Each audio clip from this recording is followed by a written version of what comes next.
All right, welcome back.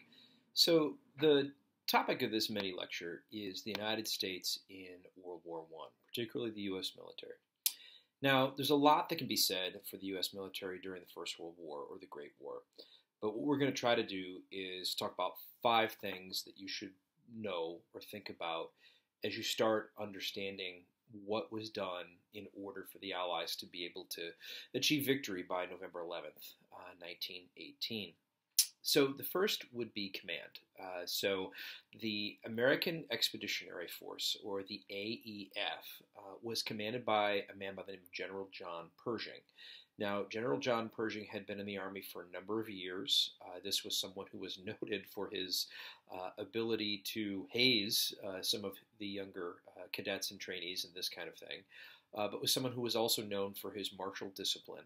Now, when he takes command, one of the other things that Pershing does is he advocates for a independent and mobile combat force for the Americans. Now, that mobility was perhaps not as much as what he would like, but he's effective in lobbying the Grand General Staff for the American military not to be kind of broken up and used as replacements for French or British units.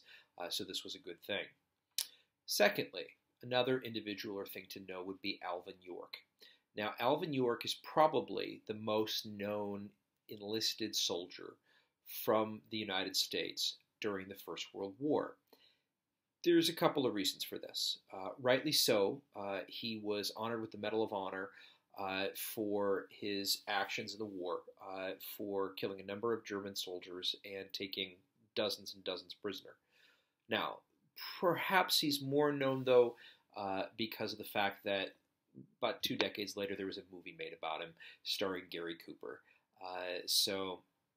This is one of the many reasons why he became a household name in the 20th century in the United States. But his service also was something that was kind of interesting because he was originally at least a conscientious objector. There's an interesting turn of beliefs there. Thirdly, the Harlem Hellfighters. All right, the Harlem Hellfighters. So, in the first decades of the 20th century, you saw a number of African Americans migrating northward along a number of different logistical trails, some and mostly through railroad, to places like Chicago and to other major cities, Harlem certainly being one of these destinations for African Americans. By the time America enters the First World War, you see a number of African Americans joining up and wanting to do their part. But of course, keeping in mind that they're joining up in a segregated military where racism runs rampant and white supremacy is the name of the game. The Harlem Hellfighters fought with distinction during World War I. They were organized as the 369th Infantry Regiment, and they served partly with French command, or under French command, partly because, again, the Americans didn't necessarily want African American troops serving with them in combat. But the French did not make that similar distinction. All right. Fourthly, would be something called the Meuse-Argonne Offensive. So 1918, of course, was the transformational year of the war. In that spring, the Germans staged a number of offensives. The Allies counterattacked, and in the fall of 1918, the last major offensives of the war occurred. The Meuse-Argonne began in September, and it went up until November 11th when the armistice was reached. Now, the Americans had a role to play here.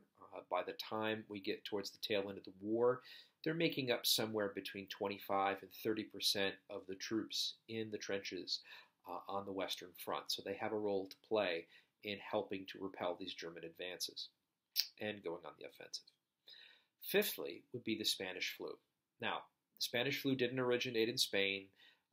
It got its name partly because of the fact that the censorship in other countries during the war and the Spanish monarch had gotten the flu, the press being what it is, kind of led to this moniker. But the Spanish flu was a terrible, terrible killer in 1918 and into 1919 and the different waves that hit not only the U.S. but all over the world.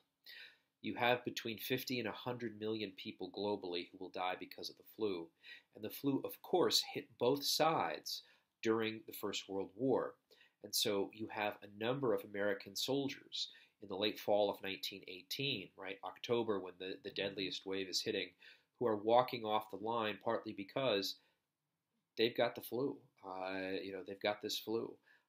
And a number of them died as a result of this, and it was a core part of understanding the experience in Europe in 1918.